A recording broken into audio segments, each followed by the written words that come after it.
have to do to avoid irreparable harm. And for the sake of future generations, our generation must move toward a global compact to confront a changing climate while we still can. Well, that was Secretary of State John Kerry and most recently President Obama at a UN climate change summit. The administration hammering the message that man-made climate change is one of mankind's greatest threats. But our next guest disagrees. John Coleman is the co-founder of the Weather Channel, winner of the American Meteorological, that's a tough one, Meteorological Society's Award for Broadcast Meteorologist of the Year, and he has spent more than 60 years reporting on the weather. John, good to see you tonight.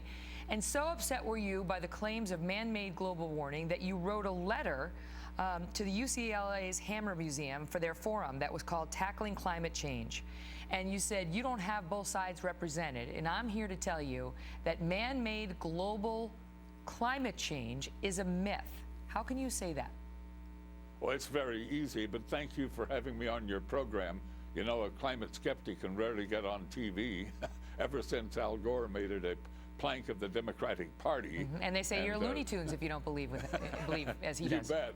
And I've been in TV news organizations now for 60 years, and I only met 2 Republicans the whole time, and they were both hiding in the closet. I mean, this is a tough go for people who don't believe in climate change. Well, we heard a lot of that from the last even presidential debate. I mean, even some of the Republican candidates up there suggested you are nuts. Remember John Huntsman?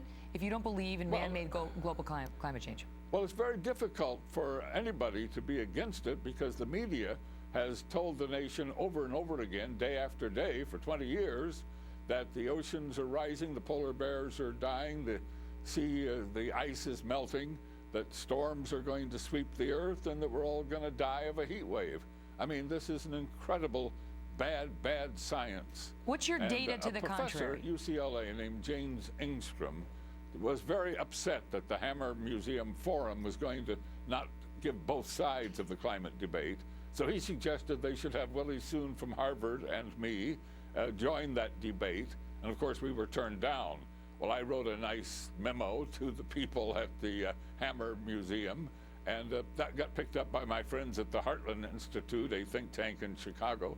They put out a press release, and voila, it's been all over the media.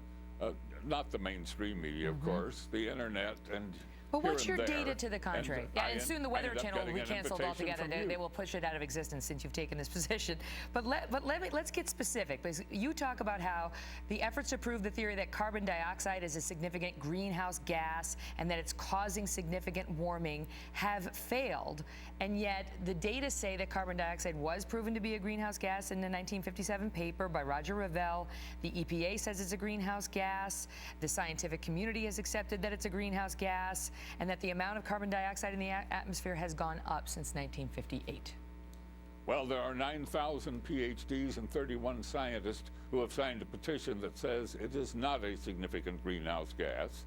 Oh, it's a teeny, itsy-bitsy greenhouse gas, but it's not in any way significant, and we are sure of it. It's not like something I made up or just thought of. I've studied and studied and studied. And Roger Revelle, the great scientist who wrote that paper back in 1957 with Hans Suess, changed his mind a decade later and said, wait a minute, I think we were wrong.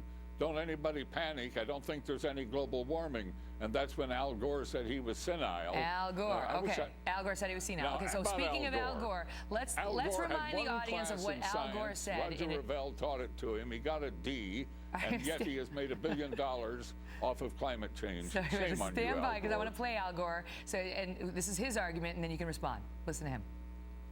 Starting in 1970, there was a precipitous drop-off in the amount and extent and thickness of the Arctic ice cap. It has diminished by 40% in 40 years. And there are now 2 major studies showing that within the next 50 to 70 years, in summertime, it will be completely gone. Your thoughts on that? Well, I would like to announce tonight to people who are friends of Al Gore's that, whoops, he got that one wrong. The Antarctic ice cap is at an all-time record high in both coverage and thickness, and the Arctic ice cap at the North Pole is at the highest it has been in several years. It's in its so-called normal range since we got satellite observations that could measure it. So not only is the ice not melting, more polar bears are alive and happy today than we've had in 100 years. Life is good, Miss Kelly. I got to tell you, life is good. John Coleman, good to see you. Thanks for being here, sir. I hope the Weather Channel survives now. It's going to be, it's likely to lose its license. We appreciate you being here.